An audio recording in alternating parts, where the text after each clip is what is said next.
Mr. Gorbachev, tear down this wall.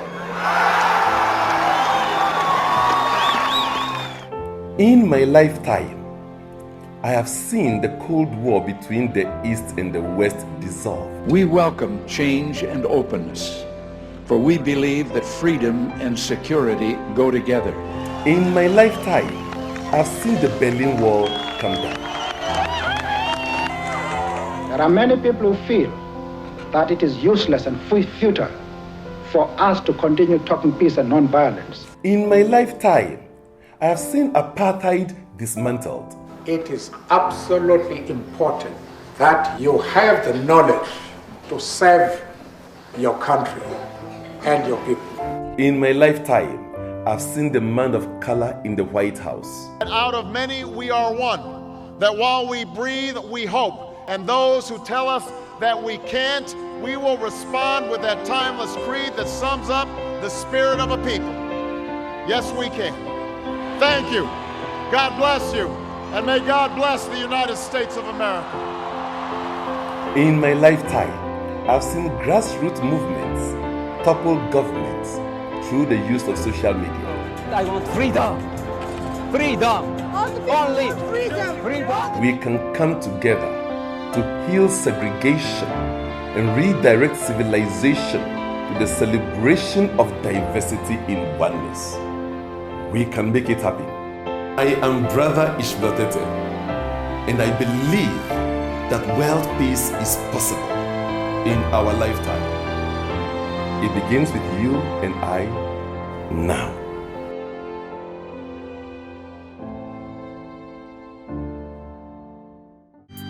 God bless you. So today my topic is actually a very sensitive topic. And I say it's a sensitive topic because it talks about change.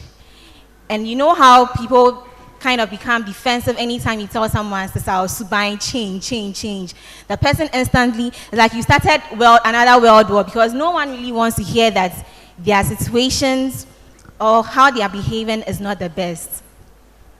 But you know, change is relevant. Change is very necessary.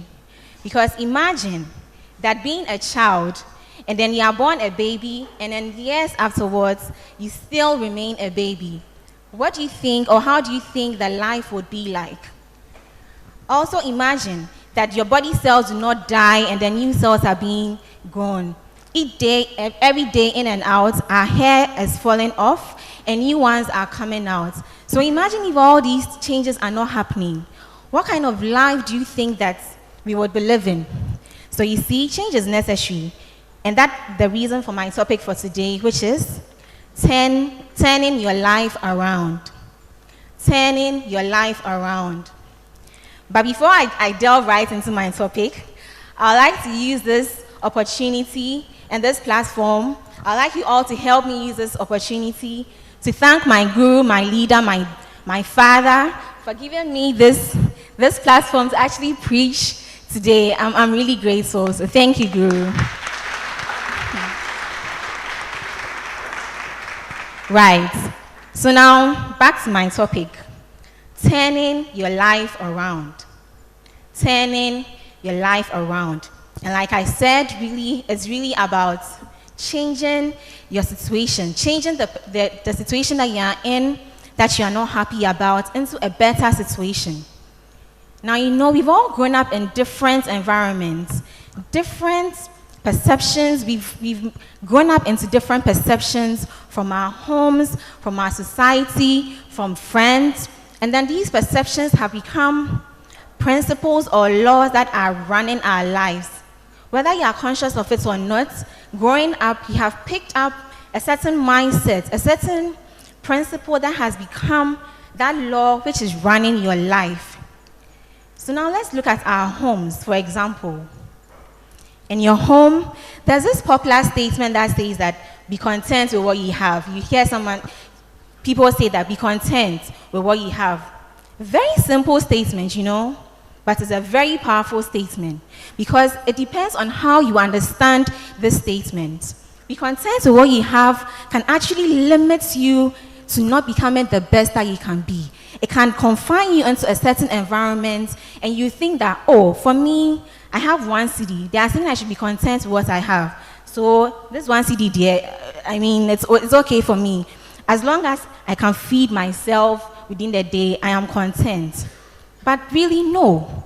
You should not be content with what you have. You should always try to become better. Even if what you have is, you feel content, you should always try and multiply that which you have to become more of yourself.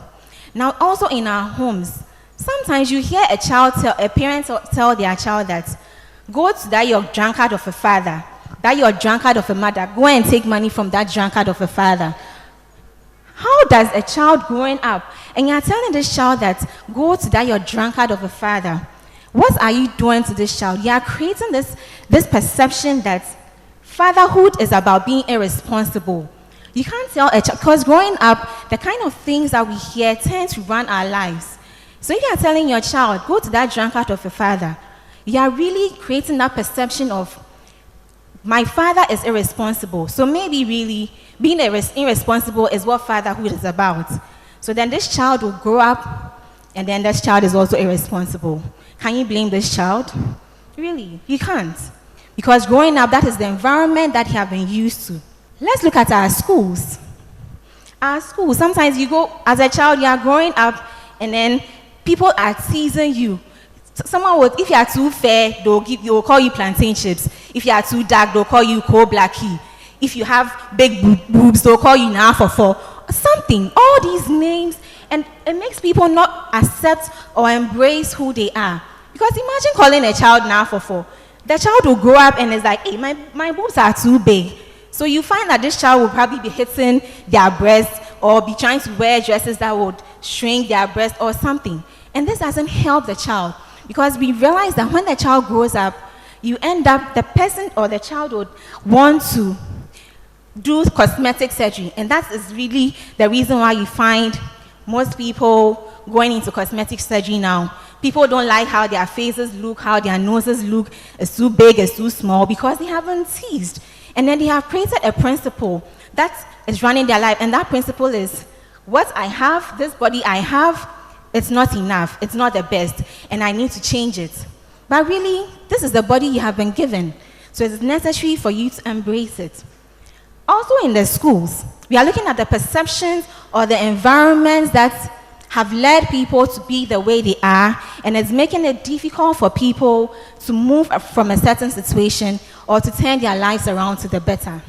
Still looking at our schools, a teacher, you take your child to school, and then you expect that this teacher should teach your child to grow up to be a doctor or a lawyer or become whoever they want to be. And then this child, maybe one examination, this child just fails. And then you find this teacher saying, why are you dumb like that? You are not intelligent. You are not smart. Imagine the pain the child is already going through in knowing that I have failed my examination. And you, this teacher that I am also trusting, you're also telling me that I am not intelligent. So right from infancy, this child is growing up saying that I am not intelligent. And then nothing seems to just work in the person's life, because my teacher, the most trusted person I know or really adore, is telling me I'm not intelligent. So really, I am not intelligent. Let's also look at certain experiences that have led us to growing up or has shaped us to become this way. Sometimes you go through a very painful experience, so painful that you just don't know how you even ended up in that situation. And then you realize that people tend to blame an external force. This external force, someone can say maybe it's the devil, or it's not just the devil, an external, like a friend or a family member, and you tend to shift the blame on that person and say that it is because of this person, because of this thing that this person has done. You are creating principles, and you are saying that, oh, as for this one, there's not me, so it's not my fault. I mean, so what can I do about it? You see? And also, let's look at our societies and our society. You know, we have certain groups of people and certain traditions that have become so grounded that it's very hard for you to even change. So a tradition such as, let's say in the past we used to ground pepper on a stone, but now you are using a blender. You know, our old men and women, they are so stuck on tradition. I'm sorry, but it's the truth. They are so stuck on tradition. If you use, what beside you for you, if you use a blender to blend your pepper or your tomato when there's a stone or there's a potoyewa, my goodness, you're a lazy person. They will make you feel like you're a lazy person. But you know, change is happening. This world is not a stagnant world. Things are happening. Things are changing from one stage to another. See the mobile phone, it has transformed and it is changing. But because you are so stuck on that idea that this is the way to do it, that's the only way you do it. Sometimes too in our society, you find that maybe your mom or your dad sells cocoa or beans. So growing up, then they'll call you, oh, cocoa nebano, beans nebano. You see, and they are labeling you with the profession that your parents are doing. So you grow up and you're saying that, oh, make a friend me cocoa beans neba, and then you think that maybe that is really all that you are supposed to be. You are supposed to grow up and become a cocoa seller. So then what's the point of you thriving or struggling to become more than just a cocoa seller? Even if you want to be a cocoa seller, because your mom has told you this is how we do it, you don't add any improvement. There's no improvement in what you are doing. You see? Now there's this popular saying, this account saying that says that, "Se undi yo being kwinda, ufis all mamin kwinede. Undi yo being kwinda, ufis all mamin kwinpenede." But what is the measure for this thing, which translates to say that if you haven't tasted someone else's soup, you think that, oh, as for my soup, dear, is the best in the whole world. But what is the measure? What are you using to measure that it is the best if you haven't tasted someone's recipe, someone's way of going about preparing this soup? What do you use to measure that your soup is the best? So you see, you have to turn your mind from that limited and that linear way of thinking that this is the only way I'm supposed to do it without wanting to try other possibilities.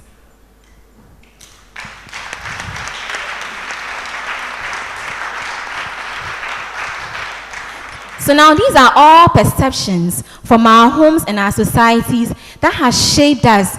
The society has shaped us into becoming who we are right now. Whether you are conscious of it, whether you accept it or not, it is the truth. And if you have to sit down to contemplate on all of these perceptions and all of these simple examples I've given you, notice that somehow there has been something that has happened in the past that has shaped you and it is making you be the way you are right now. So now I bring you this topic for you to realize that, for you to come to the realization that you do not need to be comfortable in a life situation that does not make you the highest and the best that you can be. I'll take that again. You should not be comfortable with a life decision that does not make you the highest or the best that you can be. Do not become a victim of circumstance and say that this is the environment that I grew up in. Do not become a puppet to society.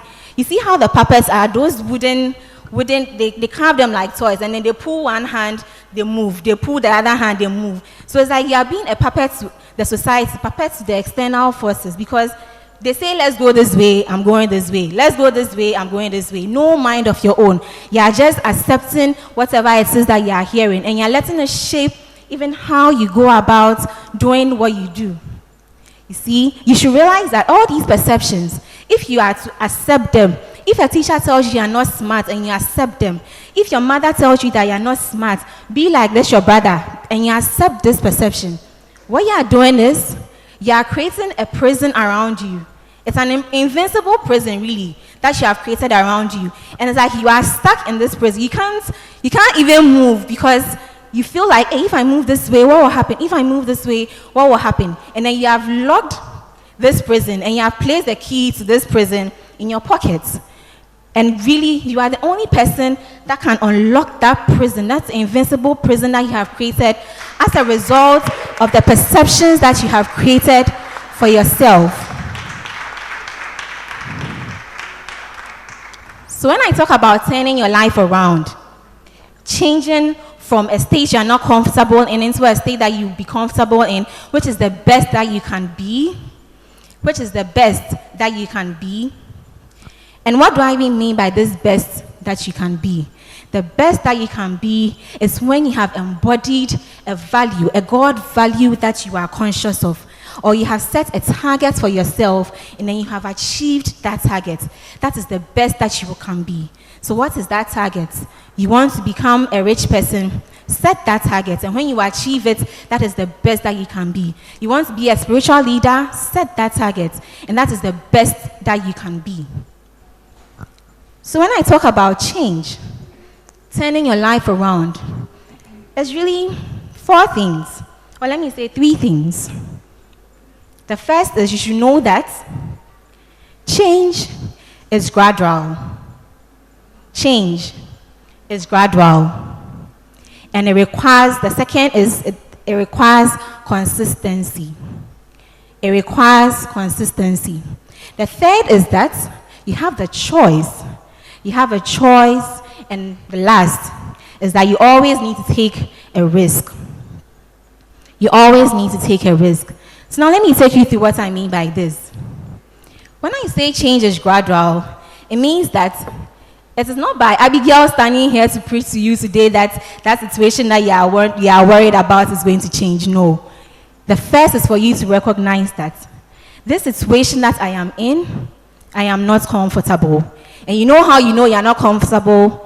When you start complaining about a certain situation. That is when you know that I am not comfortable with this situation. And that is good.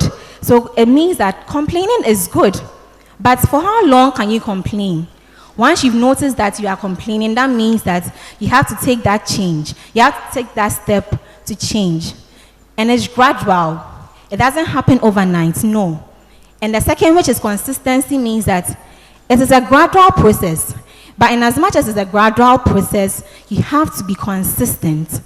You don't do it one day and then the next day you are tired. Or you don't do it. Some people will say that, hey, as for me, I've stopped drinking. Oh.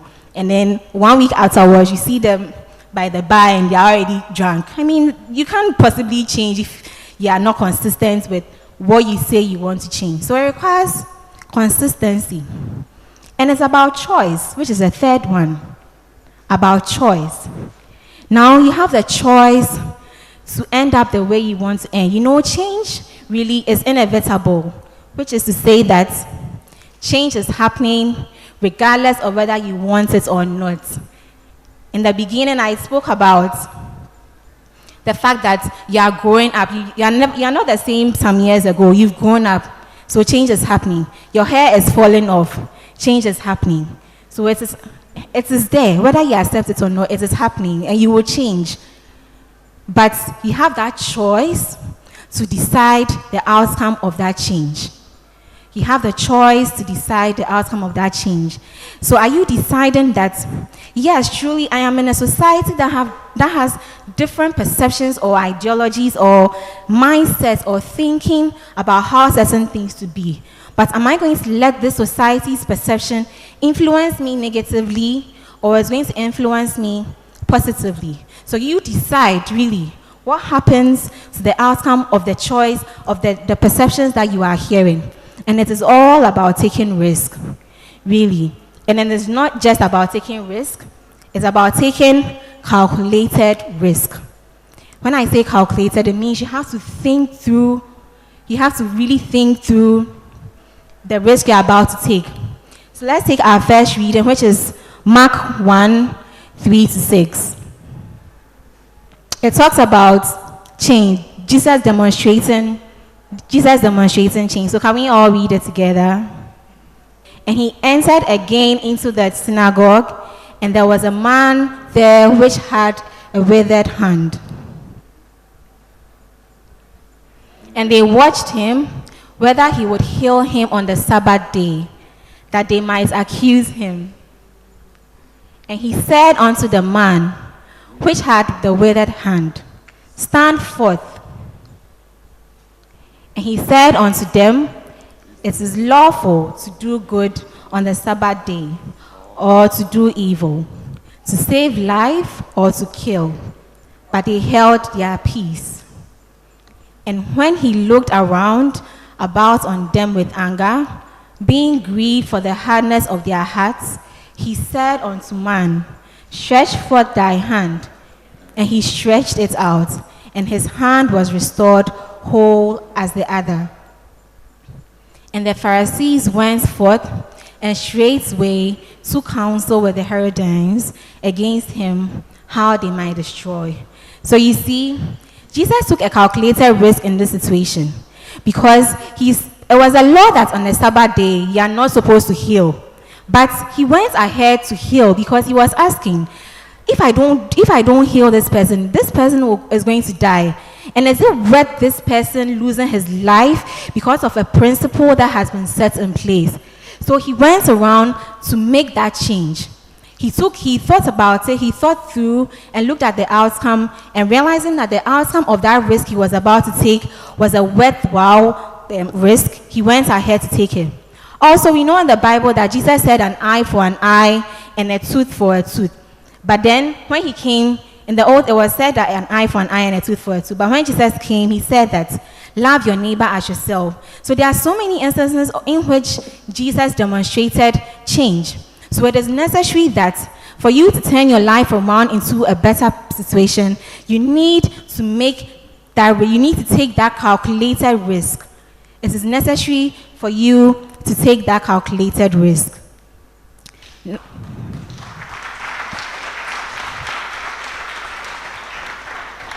Now, I cannot talk about change without talking about our minds and how powerful our mind is, because really, your thoughts, your actions, your feelings, your current situation, all emanates from your mind. Your thoughts, your feelings, everything, the current situation that you are in, whether you are happy about it or not, all emanates from your mind. So now let's look at an example in which you wake up and you're already upset, and then you run through the day, and then you notice that life presents you situations that make you more angry, because right from the beginning, you are angry. So life will say that, okay, she is thinking anger. Why not bring her more situations for her to be angry? And that is really what you are doing. You are telling life that I want to be angry, because you stepped out of the day angry. So what else you want life? Life is saying that, okay, my daughter wants to experience pain. So yes, so you'll be walking and somehow someone will just splash water and it will just spoil your dress, and you won't even understand why. Or a friend will just call you and just piss you off. And it's like, you are just being presented with more situations that are just pissing you off. That's how powerful the mind is. Because it reads in Proverbs 3:7. It says that as a man thinketh in his heart, so is he. But really we don't think with our hearts. We think with our minds. So this verse is just telling us that whatever it is I am thinking in my mind, backed by how I am feeling about this situation, is really what manifests. And that is the reason why you end up being presented with more situations that you are not happy about, because you are thinking it. So once you are thinking it, that is what you are becoming, and that is what you are experiencing. In Romans 12:2, it says that, do not be conformed to the patterns of the world, but be ye transformed by the renewal of your mind, which is to say that really we have the power, and it is possible for us to change the way we think. It is possible for us to turn our lives around and turn that situation that we are not happy about into a situation that we are really happy about. And be not conformed to this world, but be ye transformed by the renewing of your mind, that ye may prove that that's good and acceptable and perfect will of God. So it's necessary for us to change the way we think. So now let's look at some of the behaviors that we really need to change. Now I'm very sure that I'll be stepping on some toes, because I'll be giving certain examples, and I'm sure it's your example I'll be giving. So be ready for me to step on your toe. Let's look at some of the behaviors that we need to change. But for you to turn your life around, one thing you need to know is that you are more than God capable of turning your situation around. You are more than God capable of turning your life around. So please look to the person on your right, on your left, and tell the person that you are more than God capable of turning your life around. Thank you. Great. Ethereum Mission, we are not church Christians. We are Jesus Christians. In fact, I find it so strange that people go to church which is supposed to teach them spirituality, and there's no spirituality teaching in the churches. The Bible tells us in Genesis 1, 26 to 28, that God created us in his spiritual image and likeness. In Genesis 2, 7, and then God breathed the spiritual you into the dust, and you became a living soul. When we go through even scripture further, the book of Corinthians, 1 Corinthians chapter 15, verse 44, says, there is a natural body, and then there is a spiritual body. 1 Corinthians chapter 3, verse 16 tells you, know you not that you are the temple of the living God, and the Spirit of God dwells in you. There are people who are even afraid of the word spirit. Yet Jesus told us in John 4:24 that God is spirit, and those who worship him must worship him in spirit and in truth. All these confirm to us that you are a dual being. You have a natural human body, and then you have a spiritual body. And for each of these, you need the appropriate education for a holistic life. We receive natural education by secular education. Secular education takes you from primary school all the way to university, for you to be able to provide for yourself good food, clothing, and shelter. Yet without the spirit, even the natural physical body is not animated to live. We're supposed to receive spiritual education from our spiritual or religious institutions, such as our churches, our mosques, whatever religion you belong to. But when it comes to spiritual education, almost all religious bodies are empty. I find it strange that you know you are spirit, you go to church for you to receive spiritual education, and you know the church is not giving you any spiritual education, yet people keep going. Wow. That's why I invite you to Ethereum Mission. Like I said, we are not church Christians, we are Jesus Christians. We follow what the Master taught, that you are spirit, and the Spirit of God dwells in you as you. The kingdom of God is within you, said the Master. Meaning, the power, love, and the spiritual presence of God is within you. I welcome you to spiritual study and growth in Ethereum Mission. Ideally, look for any Ethereum Mission branch and start your spiritual evolution.